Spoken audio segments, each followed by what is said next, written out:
السلام علیکم، کیسے آپ سب؟ ماشاءاللہ سب اچھے ہوں گے۔ تو آج میں اپنا نماز کے بارے میں آپ سب کے ساتھ میں شیئر کرنا چاہتی ہوں۔ نماز کی کیا اہمیت ہے، تو آج میرا پہلا چیپٹر ہے، تو میں آپ سب کو ساتھ شیئر کرتی ہوں۔ تو اول یہ ہے کہ نماز کی اہمیت کے بیان ہے۔ تو اس باب میں 2 فصلیں ہیں۔ فصل اول میں نماز کی فضیلت کا بیان ہے، اور دوسری فصل میں نماز کو چھوڑنے پر جو وعید عذاب حدیث میں آیا ہے اس کا بیان ہے۔ تو آج ہم نماز کے بارے میں کچھ چند باتیں آپ کے ساتھ پڑھوں گی، تو آپ میرے ساتھ دیکھتے رہیے۔ حضرت عبداللہ بن عمر رضی اللہ تعالیٰ عنہ نبی کریم صلی اللہ علیہ وسلم کا ارشاد نقل کرتے ہیں کہ اسلام کی بنیاد 5 ستونوں پر ہے۔ سب سے اول لا الہ الا اللہ محمد رسول اللہ، اللہ کی گواہی دینا، یعنی اس بات کا اقرار کرنا کہ اللہ کے سوا کوئی عبادت نہیں اور محمد صلی اللہ علیہ وسلم اس کے بندے اور رسول ہیں۔ اس کے بعد نماز کا قائم کرنا، زکوٰۃ ادا کرنا، حج کرنا، رمضان المبارک کے روزے رکھنا، یہ 5 چیزیں ہیں ایمان کے بڑے اصول اور اہم ارکان ہیں۔ نبی کریم صلی اللہ علیہ وسلم نے اس پاک حدیث میں بطور مثال کے اسلام کو ایک خیمہ کے ساتھ تشبیہ دی ہے جو 5 ستونوں پر قائم ہوتا ہے۔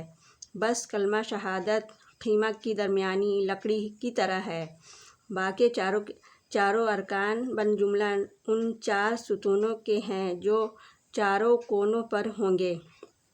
اگر درمیانی لکڑی نہ ہو تو خیمہ کھڑا ہو ہی نہیں سکتا۔ اگر یہ لکڑی موجود ہو اور چاروں طرف کونوں میں کوئی سی لکڑی نہ ہو تو خیمہ قائم تو ہو جائے گا، لیکن جو کونے کی لکڑی نہیں ہوگی وہ جانب ناقص اور گری ہوئی ہوگی۔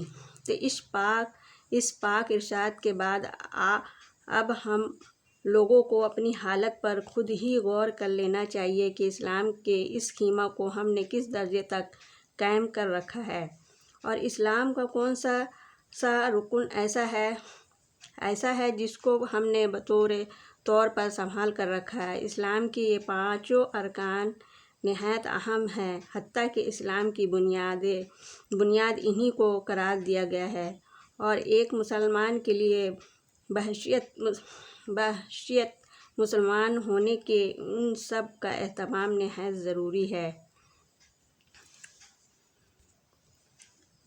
حضور اقدس صلی اللہ علیہ وسلم کا ارشاد ہے کہ اسلام میں کوئی بھی حصہ نہیں اس شخص کا جو نماز نہ پڑھتا ہو، اور بے وضو کی نماز نہیں ہوتی۔ دوسری حدیث میں یہ ہے کہ دین بغیر نماز کے نہیں ہے۔ نماز دین کے لیے ایسی ہے جیسا آدمی کے بدن کے لیے سر ہوتا ہے۔ جو لوگ نماز نہ پڑھ کر اپنے کو مسلمان کہتے ہیں، یہ اہمیت اسلامی کی لمبے چوڑے دعوے کرتے ہیں۔ حضور اقدس صلی اللہ علیہ وسلم کے ان ارشادات پر ذرا غور کر لیں، اور جن اسلاف کے کامیابی تک پہنچنے کے خواب دیکھتے ہیں ان کی حالات کی بھی تحقیق کریں کہ وہ دین کو کس مضبوطی سے پکڑے ہوئے ہوتے ہیں، پھر دنیا ان کے قدم کیوں نہ چومتی۔ حضرت عبداللہ بن عباس رضی اللہ عنہ کی آنکھ میں پانی اتر آیا۔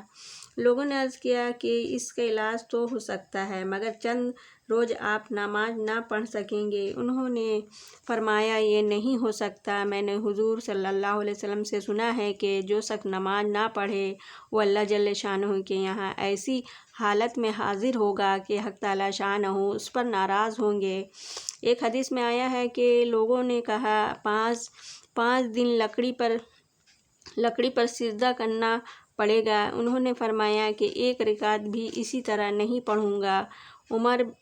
عمر بھر بینائی کو صبر کر لینا ان حضرات کے یہاں اس سے سہل تھا کہ نماز چھوڑے، حالانکہ اس عذر کی وجہ سے نماز کا چھوڑنا جائز بھی تھا۔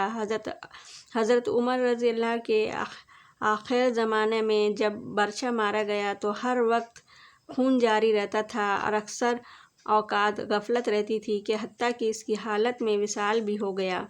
مگر بیماری کی ان دنوں میں جب نماز کا وقت ہوتا تو ان کو ہوشیار کیا جاتا اور نماز کی درخواست کی جاتی، وہ اسی حالت میں نماز ادا کرتے ہیں اور یہ فرماتے ہیں کہ ہاں ضرور جو شخص نماز نہ پڑھے اسلام میں اس کا کوئی حصہ نہیں۔